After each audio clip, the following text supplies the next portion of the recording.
Hello, my name is Priya Chatterjee Ray and I graduated from the Indian Institute of Management or IIM Ahmedabad this year. This video is specifically for you if you took the CAT exam in 2023 and I think you fall into one of the two categories of people I will be discussing going forward.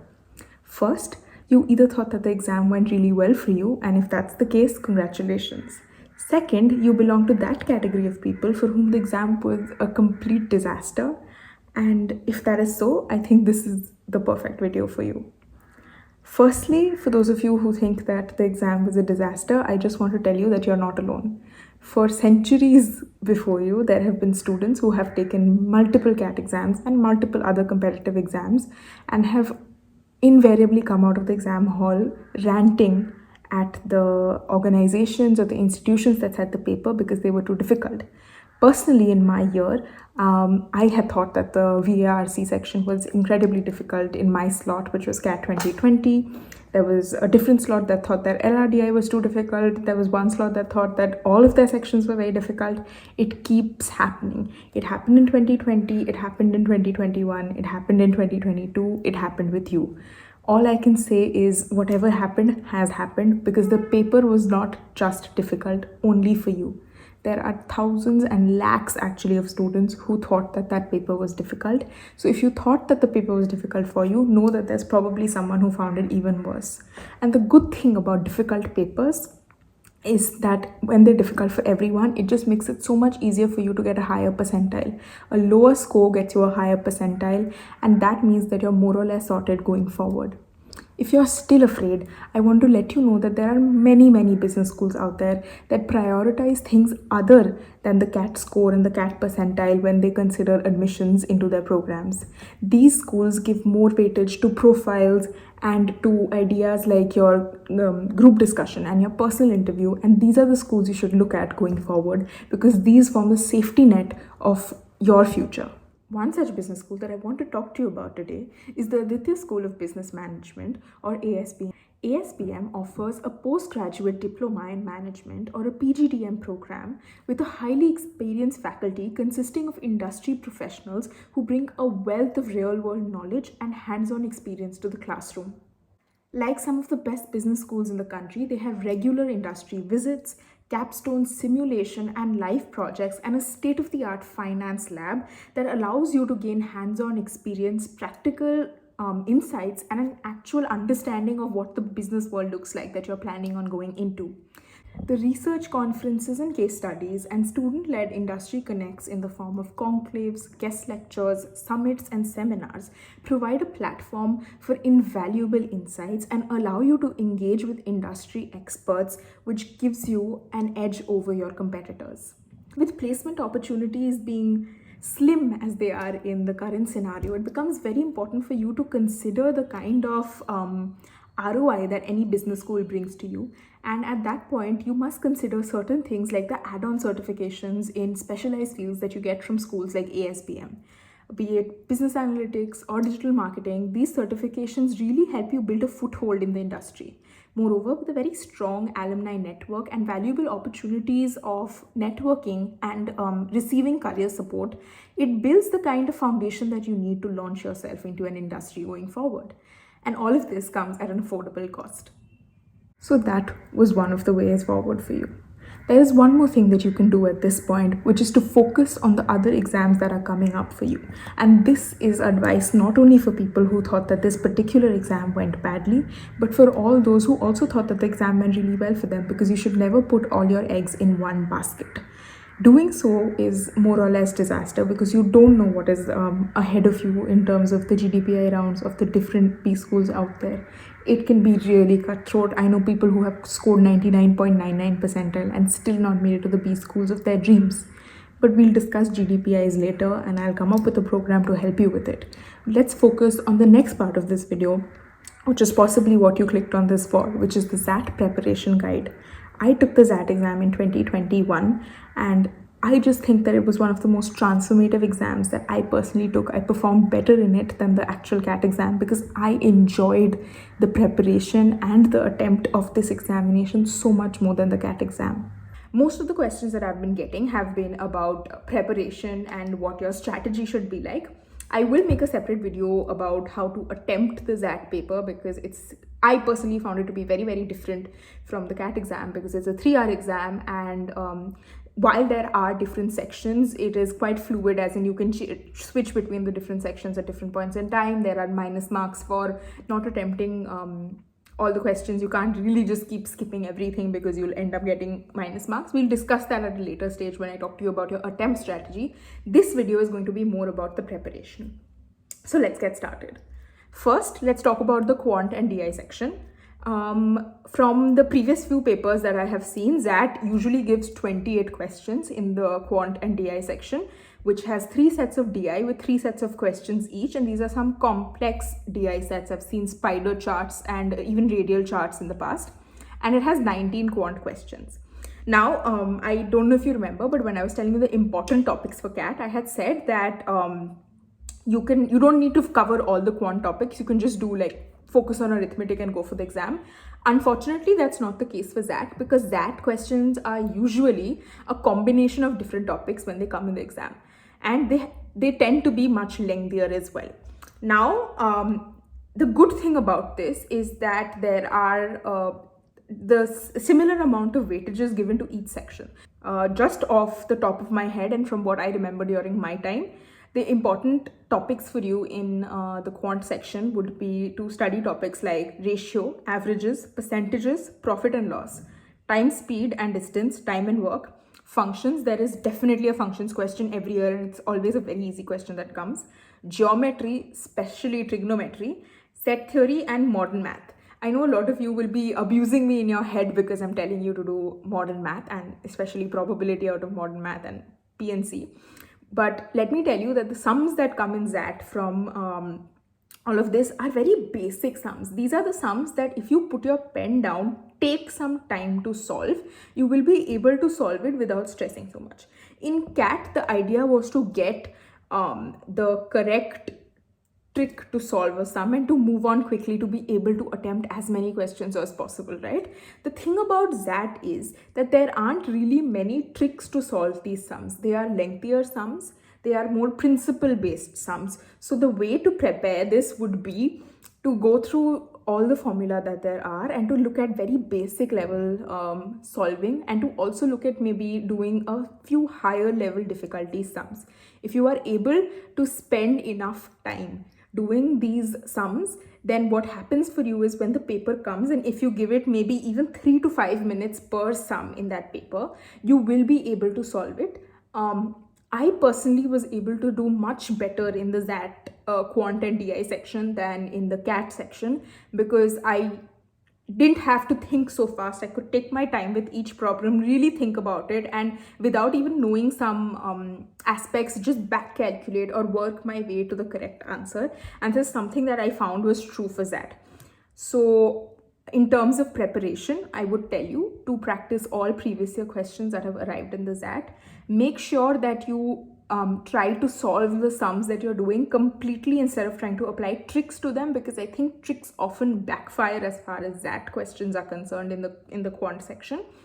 And work on practicing those irritating calculations like 18% of 433 into 12% of 712, because they give CAGR type questions in XAT, which can be very irritating, and that I don't even think you get a calculator in XAT.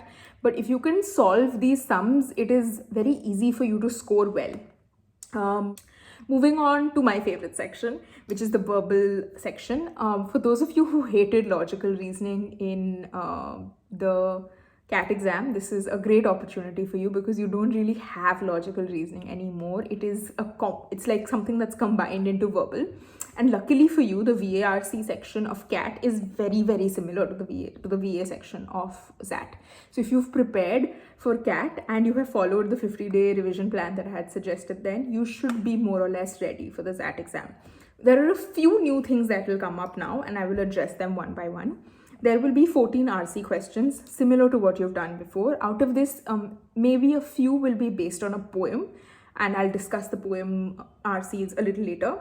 There will be maybe 4 to 5 grammar questions, and there will be 4 parajumbles and 4 critical reasoning questions. On average, this is what has been coming in the past few years.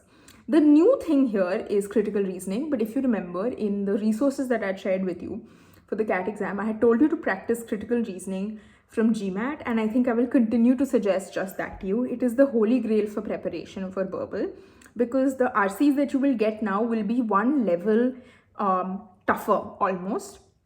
As far as verbal is concerned, it will not be maybe as direct or as easily the options won't get eliminated as easily as you were being able to eliminate them in CAT. You will have to think a little more as far as that is concerned.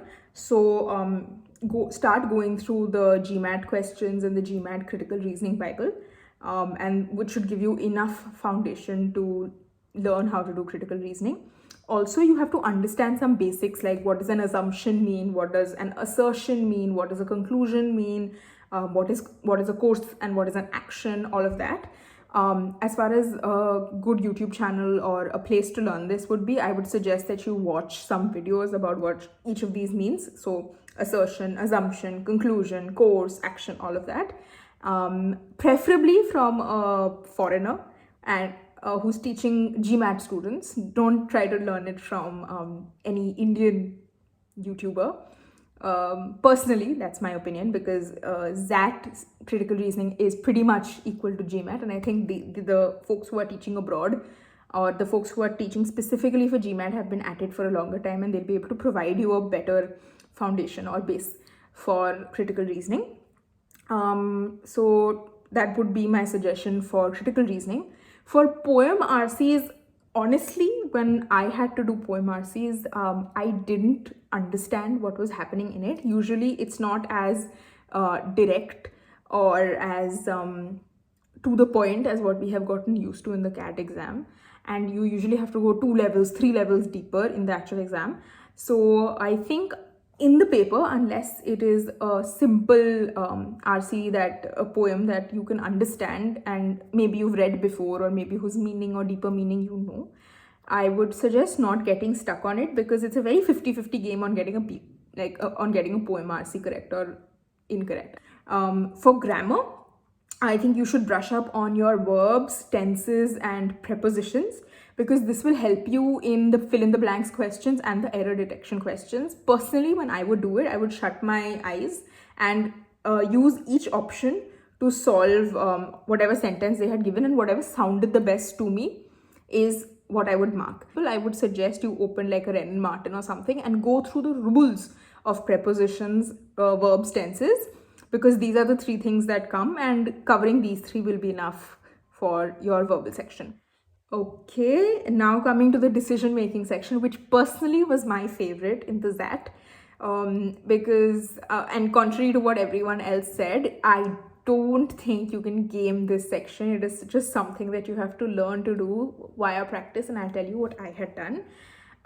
Contrary to what everyone else will say, I personally found that in the previous XAT papers, the answer that was often chosen as the correct answer was either the one that was most ethical, as in if you were a sant, you would have chosen this option, or it was the one that satisfied most of the stakeholders. As in, if there are 5 people in the problem, there was a solution for each of the 5 things that would come across as fair. How I prepared for this section was going through all the past year papers and the decision making sets specifically. And how you should do this is by physical hard donkey work, which basically means you have to put in the hours.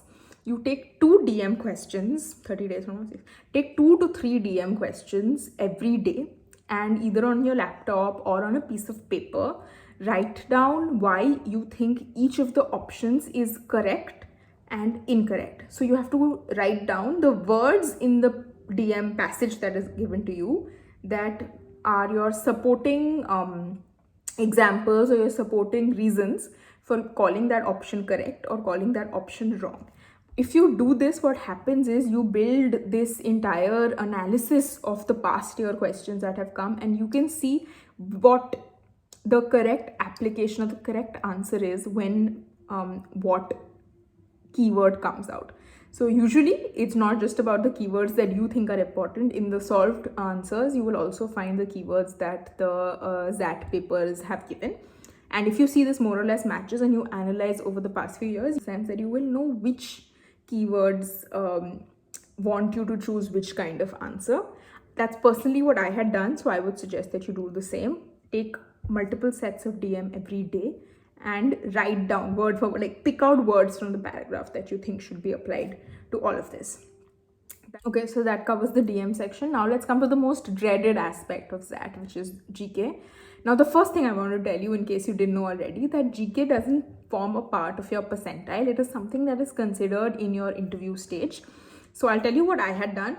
For XAT GK, I had, I knew people who were preparing for the UPSC examination at that time, and all these coaching institutes take out these current affairs compendiums that you can refer to. So what I had done is I had taken all the monthly current affairs compendiums from January of 2020 to December of 2020. My XAT was in 2021, and I had read through them.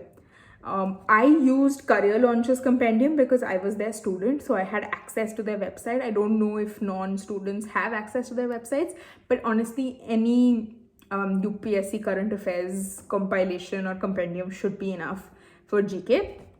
Talking about the essay section, it is like a 10-minute thing. You only get 250 words. I don't think there's much you can do as far as improving your essay skills now are concerned. In the form for XAT, they mention things like argumentation and consistency and all of that as things they mark you on for the essay. So what I would suggest is to introduce arguments, like it's easiest to pick an essay that is like a debate, as in you have to voice your thoughts in favor or against something, and for each paragraph that you write, to focus it on one argument. So if you're saying, suppose that dogs are a man's best friend, maybe the first paragraph could be about the fact that dogs are very companionable, and then so that's your assertion. Then you give a reasoning as to why you think they're companionable, and then you give an example. So you do assertion, reasoning, example, R. Then you give the next point in which you maybe say that dogs are great protectors. Then again, you give a reasoning why you think so, and you give an example, and you maybe do 2 paragraphs or 3 paragraphs like this. This will help you put across your argumentation, and by giving an assertion, a reason, and an example, you will be able to build your consistency as well. That is my approach as far as an essay would be concerned. You're free to use your own. I personally don't think this is something you can prepare for in advance, but when it comes on the day, this is, in my opinion, what you should follow as far as XAT is concerned. Since I've been asked for a daily practice quota, I would say that you should study or put in at least 7 hours each day. 2 hours for quant preparation, 2 hours for English verbal reasoning preparation, 1 hour for decision making, 1 hour for GK. That's still 6 hours. Okay, fine. 6 hours and a little bit more in whatever your weak spot is. You should definitely be spending 7 hours doing this. This is not the time for you to get complacent and cry about how badly your CAT exam went. This is your chance to improve yourself and to actually get into a good B school. So you should put in these 7 hours. Ideally, you should also be taking 2 XAT mocks a week. I don't care what you say. I don't care if you think that is too much. If sitting for a 3-hour exam is very harsh on you, it honestly doesn't matter to me. You should definitely do 2 XAT mocks a week. And as far as analysis of mocks, because there are no tips and tricks to be learnt as such from the mocks, I wouldn't suggest solving it again when you're analyzing the mocks. Just look at the kind of trends they have followed, see if there is any specific type of question that comes every year. Definitely take very close note of the decision-making questions that come. I haven't really seen any repetition in quant and RCs, but decision making, the zone in which the questions come are usually repeated. So focus on that. And I've also already mentioned how you have to focus on decision making previous year papers. Okay, I was asked about resources and crash courses for this. First, I will tell you the pre-existing resources there are, and then I'll talk to you about a crash course that I had seen. I would suggest that you take a look at Rodha's Quant and Verbal series. I personally saw it after my XAT, but I thought it was pretty helpful, so you can take a look at that. And for for decision making, I would suggest you watch two IIM's BDM series from 2021. There's a playlist on their channel where they've discussed each of the questions that had come, and I personally thought that was quite helpful. So these would be your existing videos. If you want to attend something live right now, even though I wouldn't suggest it, but if you insist on doing it, MBA Pathshala is starting something on the 1st of December. I honestly don't know how well they teach. I just saw that this was a crash course that was running. I also think CrackU is running a crash course, but MBA Pathshala's crash course is free. So I think that would be very helpful for you to take a look at. Other resources, of course, would be past year's papers. They're always the best option and the best resource for you.